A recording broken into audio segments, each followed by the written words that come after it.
There's this one specific fantasy that I think pretty much every single person listening has had at some point. It's from that scene in The Matrix. The one Neo gets plugged into the computer, his eyes flutter open, and he looks at Morpheus, and he just says, I know Kung Fu. That's the one. The ultimate download. And for anyone who's ever, stared at a grammar book or felt like a total idiot trying to order a coffee in another language, that is the dream. Oh, absolutely. The instant download. Fluent in 30 days. You just want the cable plugged into your head. It is a beautiful dream. But since we don't live in a simulation, or, well, at least I'm pretty sure we don't, the reality is usually a lot more painful. Yeah, it feels more like banging your head against a wall of textbooks for 3 years, and then you still need subtitles for a kid's movie. Exactly. And that gap, that massive canyon between the fluent in 30 days myth and the gritty, frustrating reality, that's what we're digging into today. Right. We've got a huge stack of research here on the psychology of learning, cognitive science, memory, and linguistic efficiency. And I want to be really clear right off the bat. The mission today isn't to give you some magic pill. If we had one, we'd be billionaires. For sure. The mission is to give you a map. Because most people trying to learn English are working incredibly hard. They're sprinting. But the research suggests they're sprinting in completely the wrong direction. So the goal is to shift from fast to efficient, because those are not the same thing, are they? Not at all. Yeah. I mean, think about it like this. You have two people. One is running at full Olympic speed, panicking, sweating, but they're heading west when the goal is east. Okay. The other person is just walking calmly. Mm-hmm. But they have a compass and they're heading east. Who gets there first? The walker. Every single time. Exactly. That's efficiency. And this deep dive is all about spotting those traps that send us running west, because the research shows most learners fall into the same 3 or 4 traps right at the very beginning. Okay, so let's start with the biggest one you mentioned in the notes. Something called the dictionary trap. I feel like this is a rite of passage. You buy the biggest dictionary you can find, you open it to A, and you tell yourself, I'm going to learn every single word. It is a rite of passage, and it's also a complete disaster. Mm-hmm. In economics, we actually call this the sunk cost fallacy. Okay, so I usually hear that applied to bad business deals. You keep throwing money at a failing restaurant just because you've already spent so much. Precisely.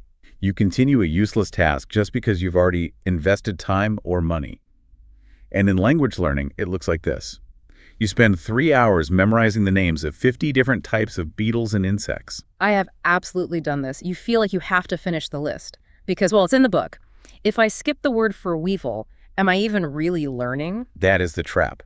The reality is, unless you're an entomologist, knowing the word weevil is basically garbage data for your daily life.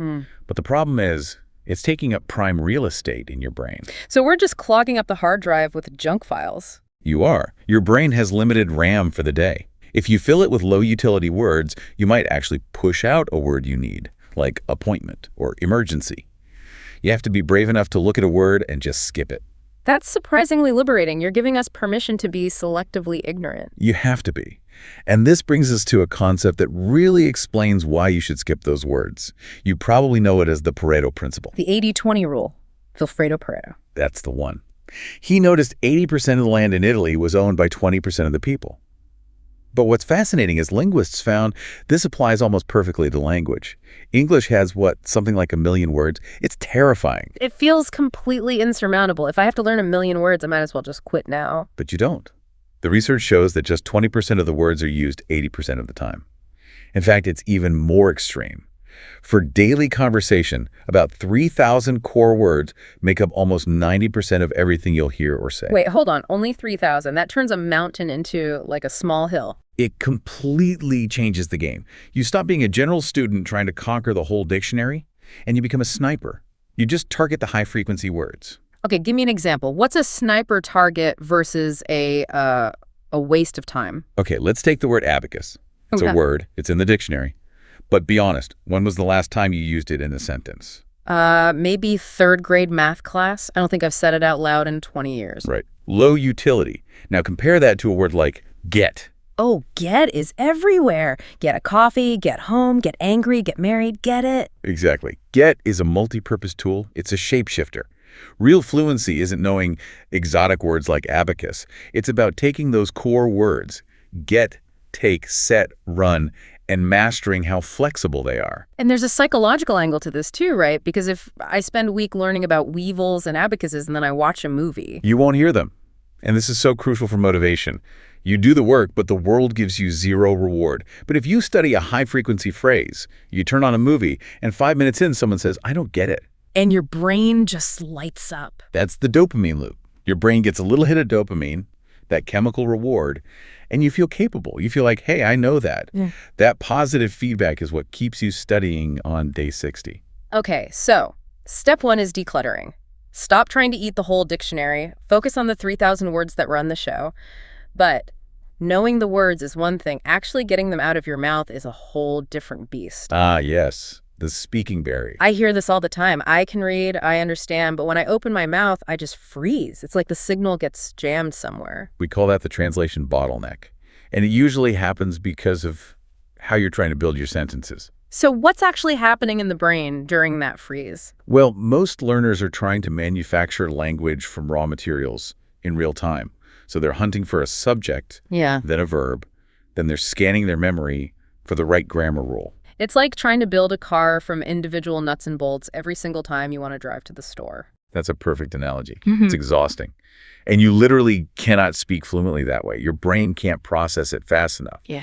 The solution is in how our memory actually works, specifically something called Miller's Law. Okay, this is the magic number 7, right? Cognitive Science 101. Exactly. George Miller, back in the 50s, he figured out our short-term memory, our working RAM, can only hold about 7 items at once, plus or minus 2. So if I'm trying to say, I was wondering if you could help me, and I'm treating every word as a separate item, that's 8 items. And your RAM is full. You crash. You stutter. So how do we cheat the system? How do we get around Miller's limit? We use chunking. Right. You stop treating words as individual units, and you start treating whole phrases as single items. Okay, give me an example. All right, take the phrase, how is it going? If you analyze the grammar, how is it going?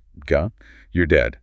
But if you learn how's it going as one single sound block, it only takes up 1 slot in your memory. Ah, so it's like using a pre-made wall panel instead of laying individual bricks. Exactly. We call these social scripts. Think about ordering coffee. You shouldn't be constructing the grammar. You should just pull out the chunk. Can I get a Or dog? then you just fill in the blank. Can I get a coffee? Can I get a menu? Right. Or a huge one in polite English. I was wondering if, soft way to ask for a favor. I was wondering if stored as one chunk, you don't have to stress about the past continuous tense. You just play the tape. So you're essentially memorizing scripts. It almost feels like cheating or acting. It is acting, and that's a good thing. Language is performance, which brings us to a technique called shadowing. This is how you bridge the gap between knowing the chunk and actually saying it. I've heard of this. It's different from just repeating. Right. Right. Repeating is listen, pause, say it. Shadowing is listen and say it at the same time, or just a split second behind. You're mimicking the speaker like a shadow. Why does the timing matter so much? Because of mirror neurons. Okay, define that for us. That's the reason I cringe if I see you stub your toe. Correct. They're neurons that fire both when you do an action and when you see or hear someone else do it. When you shadow, you're syncing your motor cortex with theirs. You're not just analyzing language. You are physically training your mouth to move like a native speaker. It's gym class for your tongue. And I'm guessing this helps with the weirdness of spoken English, because we don't speak like textbooks. Oh, absolutely not. No. A book teaches you, I am gonna go to the store. If you say that in real life, you sound like a robot. I am going to go. Exactly. A native speaker says, I'm gonna go to the store. We use reductions. Gullah, wanna, dija. But so many teachers say that's lazy English. And that's a huge disservice. It's not lazy. It's efficient spoken English. It's all about flow. And if you don't get it, you'll sound stiff and you won't understand native speakers. But there's an even deeper rhythm. English is a stress-timed language. Okay, break that down for me. In some languages, like Spanish or Japanese, every syllable gets roughly the same amount of time. Da-da-da-da. Like a machine gun. English is more like Morse code.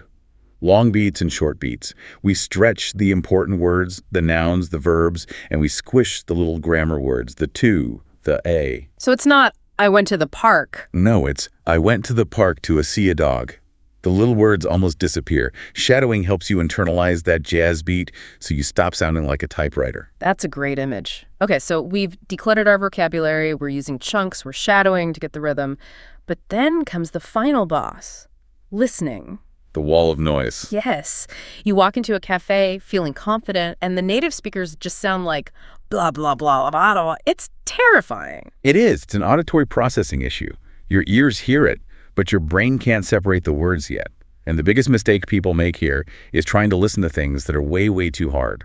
But isn't the advice always immerse yourself? Jump in the deep end? Well, if you throw someone who can't swim to the deep end, they don't learn to swim. They just drown. This goes back to the linguist Dr. Stephen Krashen and his idea of comprehensible input. I saw this formula in the notes, I+1. Right. I is your current level. Yeah. 1 is something just a little bit harder. The sweet spot is understanding about 70 to 80% of what you're hearing. If you listen to something and only get 5%, your brain just tunes it out. It becomes noise. So you need that Goldilocks zone. Not too easy, not too hard. Exactly. You need enough context so you can guess the new word. Okay, but here's the reality. We turn on Netflix, it's too hard, so what do? We turn on the subtitles. The subtitle crutch. Is it really a crutch, though? Or is it a learning tool? It's a dangerous safety blanket. Here's the physiological problem. Your eyes are way faster and stronger than your ears. If text is on the screen, your brain will read. It won't listen. You think you're practicing listening, but really you're just practicing reading speed. So what's the solution? Just go cold turkey, no subtitles, ever? Not necessarily, but you need a system. The notes suggest the caption toggle method. It's a 3-step process to wake up your ears. Okay, walk us through it. Step 1. Watch a short 2-minute clip with NO subtitles. 0. Just listen. It's supposed to be hard. Forcing your brain to actually work. Right. You're stressing the auditory system. Maybe you only catch 30%. That's fine. Step 2. Watch it again, but with the English subtitles on. Now you check your work. You see the words you missed and go, oh, that's what they said. You match the sound to the text. And step 3. You watch it one more time with NO subtitles. But now your brain has the answer key. It can connect that blurry sound to the sharp meaning you just learned. You've bridged the gap. I like that. It turns passive watching into an active workout. Speaking of passive, what about having the radio on in the background while I cook? Passive immersion. It's better than silence, but just barely. Think of it like this, that sitting in a gym and watching other people work out. You're in the environment, sure, Yeah. but you aren't building muscle. You're just smelling the gym. Exactly. 15 minutes of active immersion, stopping, repeating, using the toggle method is worth 5 hours of background noise. It's always efficiency over duration. Now, before we wrap up, there's one last feeling that comes up in the sources. The feeling that hits after about 6 months. The okay plateau. Ah, yes. Intermediate purgatory. You know it. You stopped improving so fast. You're just okay. You can get by, but you're not getting any better. It feels like failure. It feels like a wall, psychologically. But biologically, it's actually a really important phase. Wait, so getting stuck is a good thing? It's not that you're stuck. It's that your brain is consolidating. Think of it like building a brick wall. The beginning is fast. You're laying new bricks everywhere. But eventually you have to stop laying bricks and pour the cement to hold it all together. So the plateau is the cement drying? Exactly. Your brain is moving knowledge from short-term to long-term storage. It feels like nothing is happening, but the structure is getting stronger. The trick is to not quit during the drying phase. But how do you keep it from becoming stagnant? You have to surprise the brain. Your brain gets bored with routines. So if you always use a flashcard app, delete it for a week. Join a speaking club. If you always watch serious news, watch a silly cartoon. Shake up the inputs. And use spaced repetition to fight that horrible forgetting curve. The one that shows we forget like 70% of new information in just 24 hours? It's depressing, isn't it? Yeah. But spaced repetition is the hack. You review a word just before you're about to forget it. Not the next day, but maybe 3 days later, then 7 days, then 16. It forces your brain to say, okay, this info keeps coming back. I should probably store it somewhere permanent. So if we look at the big picture, the fast lane really isn't about speed at all, is it? No, it's about strategy. Yeah. It's about being a sniper with your vocabulary. It's about using chunks to hack your memory.